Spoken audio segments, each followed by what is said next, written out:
Alhamdulillahilladzi allafa baina qulubina. Wassalatu wassalamu ala sayyidil Mustafa wa ala alihi ahli sidqi wal wafa. Amma ba'd.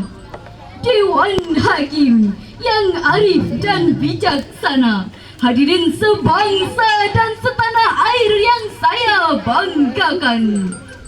Pertama-tama dan yang paling utama, marilah kita panjatkan puji beserta syukur kita atas kehadiran Allah Subhanahu wa Ta'ala, yang mana oleh Allah telah memberi kita nikmat, beribu-ribu nikmat, dari nikmat yang terkecil hingga nikmat yang terbesar. Allah telah menciptakan 7 lapis langit tanpa tiang, menciptakan 7 lapis bumi tanpa tali gantungan, luasnya samudra tanpa semin cor-coran, dan yang mana juga Allah telah menciptakan manusia. Ada yang hitam, ada yang putih, ada yang tampan, ada yang cantik. Jikalau tampan seperti pangeran, jikalau cantik seperti saya, alhamdulillah. Dan tak pernah lupa pula, salawat berbingkaikan salam kita haturkan kepada seorang putra padang pasir yang tak pernah kikir, yang pandai berzikir. Beliau bukan biksu dari Cina, beliau bukan Leonard dari Amerika, beliau bukan Shah Rukh Khan dari India, tapi beliau adalah Habibullah, putra Abdullah Buah Hati Siti Aminah, yakni Nabi besar Muhammad sallallahu alaihi wasallam. Sallu ala Nabi Muhammad. Pada kesempatan kali ini, saya akan menyampaikan sebuah pidato yang berjudul Dampak Media Sosial Terhadap Remaja. Hadirin rahimakumullah, perlu kita ketahui bahwa di era digitalisasi seperti saat ini, tidak mungkin kita hindari dan pungkiri bahwa segala sudah sangat berubah begitu canggih. Di era digitalisasi seperti saat ini, telah tersedia alternatif komunikasi gaya baru, yaitu komunikasi lewat media sosial. Media sosial telah menyuguhkan berbagai kemudahan yang sangat luar biasa. Dengan hanya bermodalkan smartphone dan kuota, kita dapat menjelajahi situasi dan kondisi di berbagai dunia. Kita juga dapat berkomunikasi dengan teman dan keluarga di berbagai penjuru dunia. Bukan hanya itu, berbagai informasi dan berita pun dapat kita dapatkan hanya dengan sekejap mata. Oleh karena itu, hadirin, media sosial begitu digemari di negara kita Indonesia, terkhusus oleh para remajanya.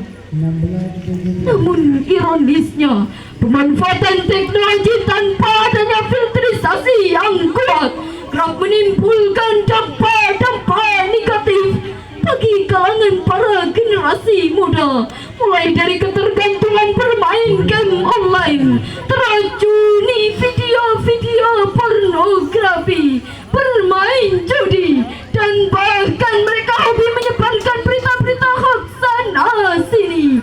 Dampak-dampak negatif tersebut, hadirin, jikalau kita kerucutkan ke atas, akan berujung pada kekerasan, pemerkosaan, dan bahkan pembunuhan.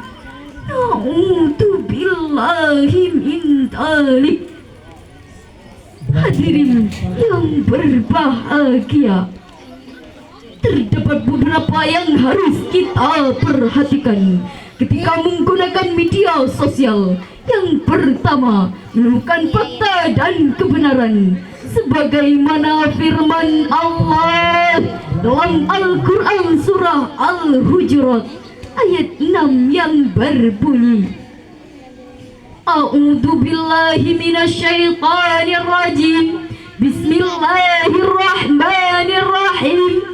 Ya ayyuhalladzina amanu in ja'akum fasiqun binaba'in fatabayyanu an tusibu qauman bijahalatin fatusbihu ala ma fa'altum nadimin.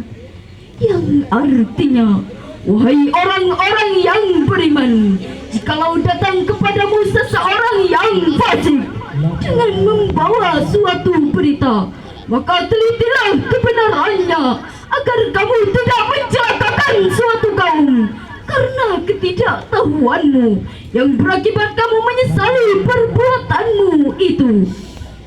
Hadirin rahimakumullah, ayat tersebut memberitahukan kepada kita bahwa Allah Subhanahu wa Ta'ala telah memerintahkan kepada kita untuk meneliti dan mencari kebenaran dari informasi yang telah kita dapat.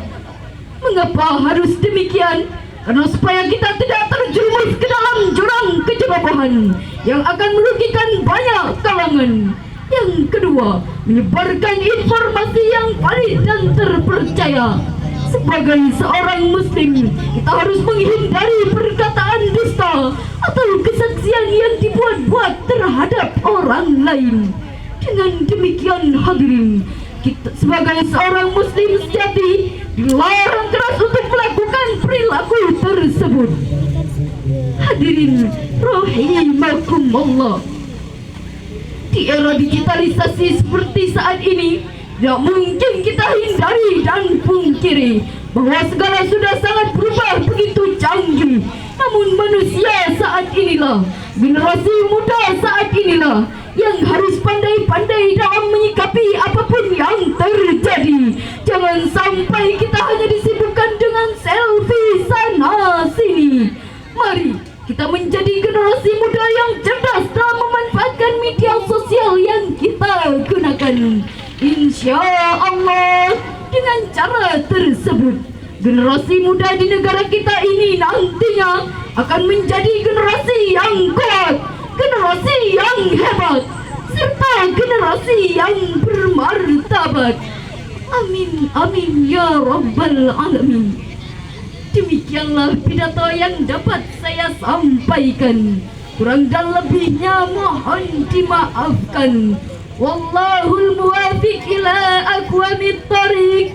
Assalamu alaikum warahmatullahi wabarakatuh. Waalaikumsalam warahmatullahi wabarakatuh.